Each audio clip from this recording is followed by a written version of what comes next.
Hey everybody, welcome to Crazy Tech Lab, and I've got a great video for you today because I've got a brand new MINI-ITX motherboard from Gigabyte here. It is the Z690I Aorus Ultra Plus. Now, if you think that you've seen this board before and that you're going mad, you're not going mad.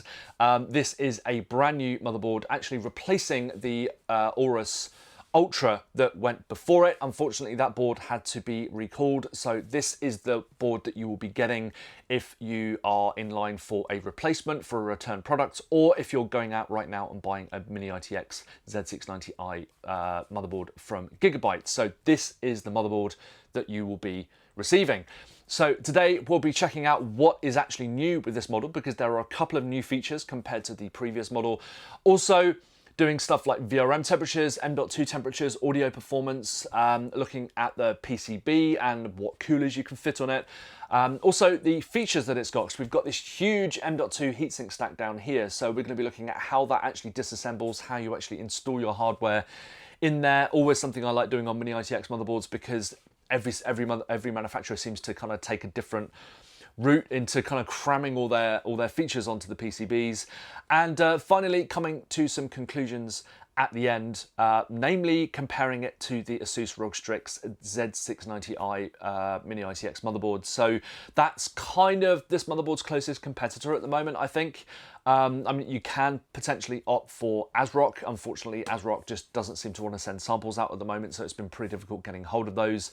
MSI, their Z690 MINI-ITX motherboard isn't available yet, at least here in the UK, so I've had my hands tied behind my back in terms of looking at Z690 MINI-ITX motherboards, but thanks to Gigabyte for stumping up this one here, and super keen to look at it and seeing how it performs. And in terms of pricing, what we're looking at is around $300, $310 for this motherboard, which is pretty much the same as the previous motherboard retailed for. Obviously no real reason for Gigabyte to increase prices, given that we've only got two very small feature tweaks between this board and the previous one.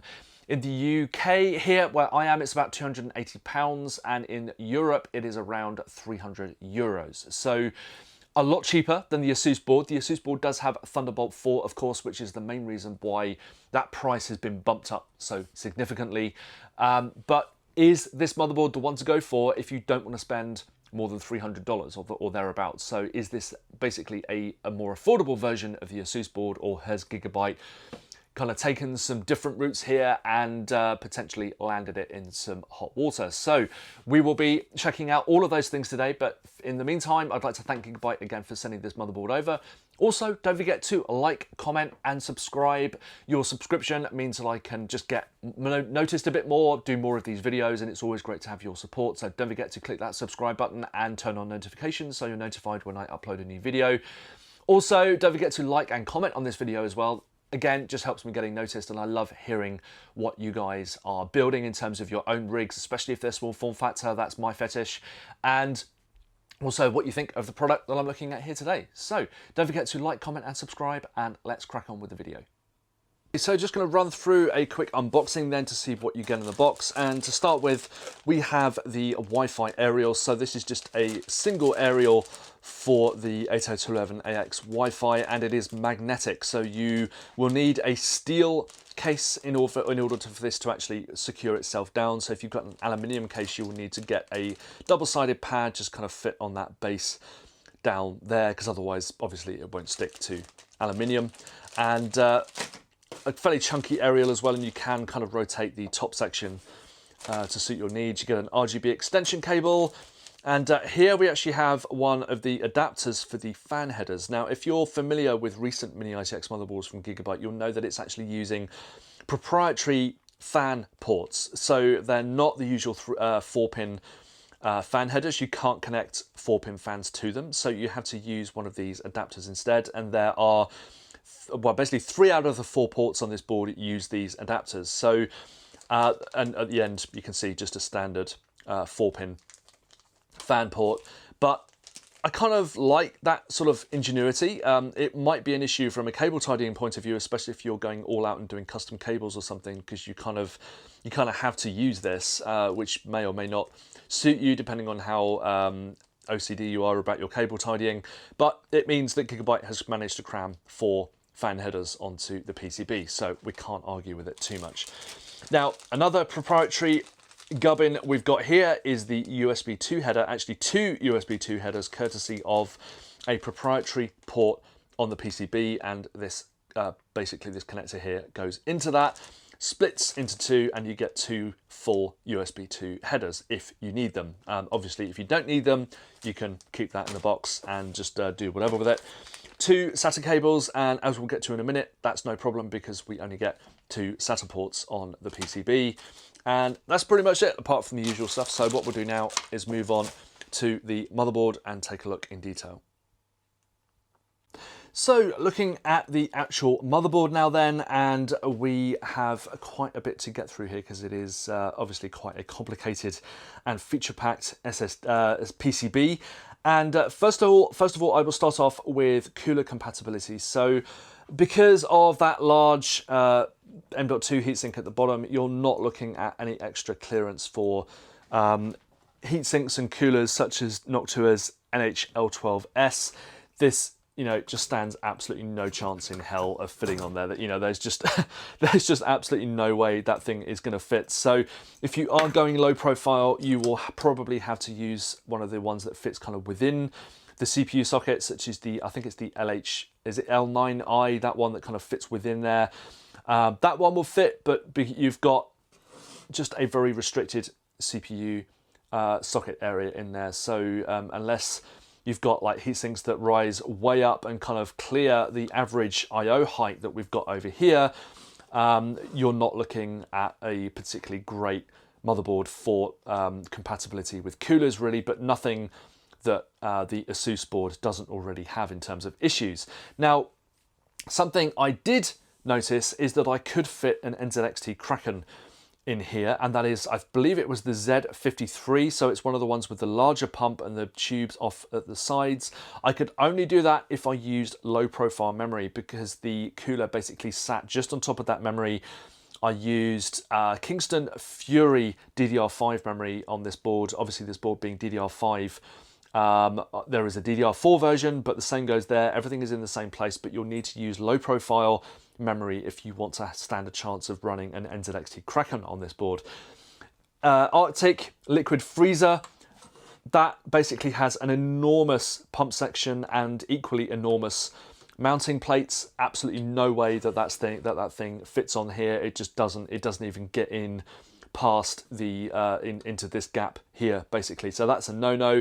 Most other stuff with smaller pumps, in terms of AIO liquid coolers, Corsair, EK, they are absolutely fine. So they do fit in here no matter where you kind of have the tubing in the usual places, but they fit absolutely fine. So you just need to avoid the Arctic liquid freezer and pretty much anything low profile that has a similar arrangement to this Noctua here.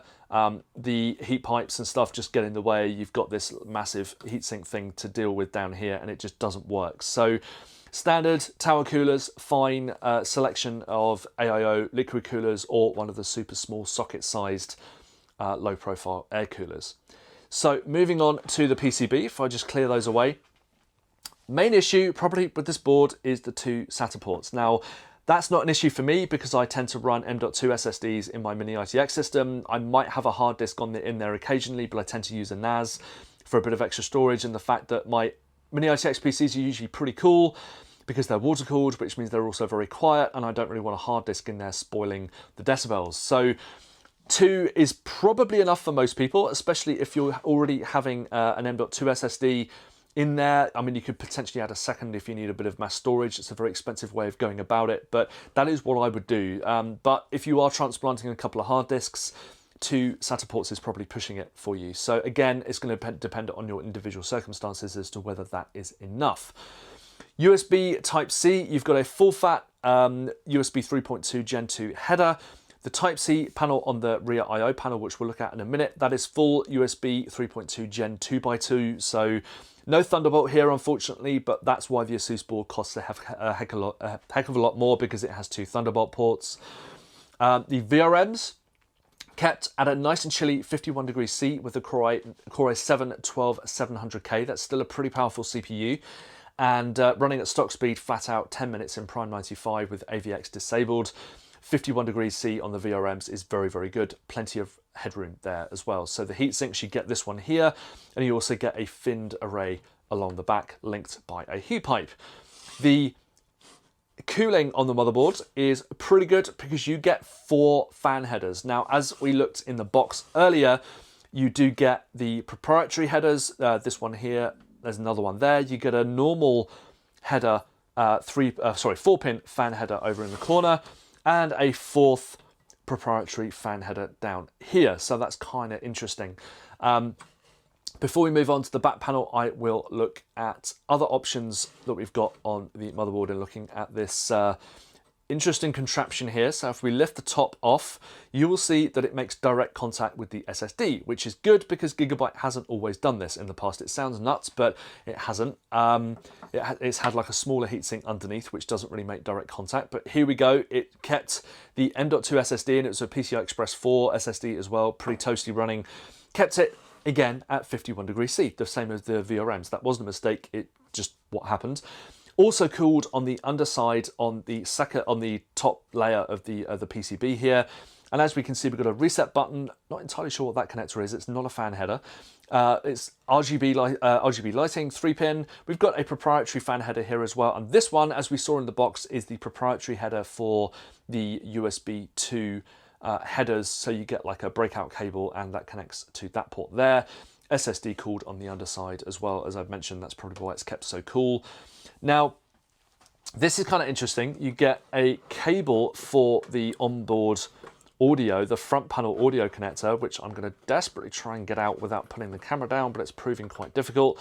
Running out of things to say. There we go. Just about managed that. So that is the front panel audio header. I guess Gigabyte has done that to save even more space. But what it does mean is that you'll have that cable kind of traipsing over your motherboard or doing something you probably don't want it to be doing, just on view and not looking particularly attractive. I don't tend to use the front panel audio, if I'm honest. I've got a USB headset. Other stuff tends to be Bluetooth. I don't really use the microphone on my PC, or at least the microphone port. I've got a Type-C microphone. So I don't tend to use it. So I would just leave it kind of tucked in there. Of course, depending on your cable tidying obsession, this and indeed the proprietary fan headers may or may not be an issue, especially if you're doing like custom cables or something. But it is what it is. It is what it is. But just be aware that's what you need to deal with. So getting at all the paraphernalia underneath here is actually really easy, as you just saw. There's no screws on this header. It just has 2 connectors underneath, secured all the way down through with the heatsink and the long screws that go through it. Super, super easy to deal with and get out. And on the underside, you'll notice there's a second M.2 port, but this one faces downwards. So there's no underside cooling for the SSD here. Instead, facing downwards, it basically plants itself down like that and gets cooled by this heatsink in the base. So that's a pretty cool way of getting 2 M.2 heatsinks onto the top side of the PCB. The downside is that this massive heatsink and PCB contraption does limit your cooling options. So flipping it around and looking at the I/O panel, then you get 7, is that 7? I think that's 7 Type A USB ports. Most of those are actually USB 3 or above, which is pretty cool. Display port and HDMI outputs if you just want to use the onboard graphics from your CPU. Most of the Intel CPUs including those now. Just make sure you don't go for an F model because that doesn't have integrated graphics. You also get 2.5 gigabit LAN and also a Wi-Fi. We have a slight bump here compared to the previous motherboard because this is Wi-Fi 6E, which I believe just allows it to run at 6 GHz in addition to 5 and 2.4 GHz. Whereas the previous motherboard had Wi-Fi 6 only, so no E on the end. If you're wondering what the differences are, we'll get on to one more difference in a second. And one other potential negative here, we've got just a single audio output. So it's stereo speakers only in its default configuration, as well as a microphone output. Whether or not that's going to be an issue for you is purely depending on your setup. I've got stereo speakers. I'd imagine most people with MINI-ITX systems have stereo speakers and are happy with just a single audio output. But again, a lot is going to depend on your circumstances and whether you use external audio equipment or whatever. So the final difference with this motherboard is to do with the memory, and it is a slightly higher rating on the XMP. And I'm just going to have a quick look at the box because I've actually forgotten the figure. And I don't know whether it's going to tell me on here, but it's basically, I believe it's something like 6,000 megahertz or something like that, whereas the previous motherboard was the initial rating of 4,800, 5,200 or something. So not a huge difference because you can bump up the frequency on the previous motherboard anyway, but that's literally the only differences that I could see between this board and the previous one is the slightly higher stock XMP rating that it supports, and with the Wi-Fi. Slightly higher rating on the Wi-Fi. So that is pretty much it for the motherboard. We've looked at cooler compatibility, obviously just not really working any way around with some of the larger heat sinks. It either fouls the I/O panel there, of course, and then you've got this monstrosity to deal with at the base that does keep the M.2 SSDs cool, but does pose some issues as far as cooler compatibility goes. So let's crack on with the video. Moving on to some results now then, and the temperature of our PCI Express 4.0 SSD was kept at a maximum of 51 degrees Celsius after a 10-minute load stress test in Crystal Dismark, and that's one of the lowest temperatures we've seen. So that heatsink doing an excellent job, and of course the SSD is cooled on both sides to help dissipate that heat. The VRMs also measured a peak temperature of 51 degrees C, and that's with a Core i7-12700K at stock speed in a 10-minute Prime 95 stress test with AVX instructions disabled. So VRMs, plenty of headroom for both the flagship Core i9 12900K, although for me I think the Core i7 is probably the sweet spot, just that it generates a lot less heat than the Core i9, but you still get a heck of a lot more performance than a Core i5 12600K. So 51 degrees on the VRMs is a very, very good result, and that's reported through Gigabyte's own software. The audio performance, well, the dynamic range of 95 dBA and noise level of -99 dBA are reasonable, but the Asus board managed a fair bit higher than this with 118 dBA on the dynamic range and about -118 dBA on the noise levels. So of course you'd be hard pressed to tell the difference between those two results at all. We're not talking about ALC 897 levels of performance here. It's significantly better than that, but if you want the absolute very best audio performance, then the Asus board is probably the one to go for. Peak power consumption sat at 339 watts. That's for the system as a whole, with an RTX 3070 in tow as well. And this was in Prime 95, again with the small FFT test and AVX instructions disabled. This is a little more than the Asus board, which drew around 10 watts less. So what do we make of the Gigabyte Z690I Aorus Ultra Plus then? Well, I think I really like it. In terms of price, it's bang on the money. It doesn't have quite as many features as the Asus board, but it does cost a whole lot less for that. So the only issues really that I can see are the two SATA ports. I can see why Gigabyte's done that. There's just not enough space on the PCB. Whether or not you need more than that, as I mentioned earlier, it might not be, an issue for you if you just have two hard disks and one large M.2 SSD, for example, or you want to mix up an M.2 SSD and a 2.5-inch SSD and a hard disk, or just have a 2.5-inch SSD, and a hard disk. You know, there are plenty of combinations there that might work for you, even though that this motherboard has just 2 SATA ports. Of course, I can fully appreciate there are people out there that this board won't be able to cater for because of that limitation, but that's just something that we will have to live with. The cooler compatibility, well, it is an issue. I mean, at least I can fit the NZXT Kraken coolers on here. That's something that a lot of other Mini-ITX motherboards can't. But the fact that you've got this top heatsink, the huge I/O shroud, and more importantly, this M.2 heatsink down here does limit your options, especially if it comes to low-profile air coolers. But, you know, the usual ones fit, the smaller ones from Noctua, the L9i and that kind of stuff, as long as it's LGA 1700 compatible. But the all-in-one liquid coolers, again, you get plenty of options out there, such as EK's AIO liquid coolers. The main one that doesn't fit really is anything with a very large not contact plate, but like mounting mechanism, you know what I mean, like the Arctic, that just doesn't fit in here. Also because of its huge kind of VRM cooling fan that it has on that cooler as well. But that's kind of the only cooler that you would probably have issues with. So yeah, for me, I think it has a pretty good set of features for the cash. If you don't want to spend more than $300, it ticks that box. So that's something that the Asus board can't do, because that Thunderbolt 4 support really hiking those prices. I quite like Gigabyte software. I know a lot of you don't, but mainly not so much for the EasyTune stuff, but the system information viewer, that I just really like that software. It just gives pretty granular control over your fans according to temperatures. The one thing I might have liked to have seen is the thermal probe header here, just for cooling your or running your fan speed based on coolant temperature if you're doing a custom liquid loop. For the addition of a single 2-pin header, I don't think that's too much to ask, given, especially given how great Gigabyte software is. So I'm kind of sad to see that Gigabyte is kind of withdrawing that feature from a lot of its motherboards, because it has been really good. But overall, there are some great features on this board as well. You get 4 fan headers, which is almost unheard of on a Mini-ITX motherboard, apart from a very select few over the years. You get 2 M.2 ports, effective M.2 cooling, effective VRM cooling.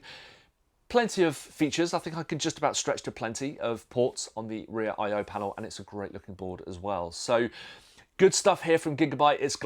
I'm glad to see that they've actually replaced the previous motherboard, which had some issues with it, and they have a pretty solid basis for a Z690 Mini-ITX system that I would certainly consider using myself, and I will do with some future PC mods, water-cool builds, Mini-ITX builds, and that kind of thing. So you can expect to see this board in future build videos.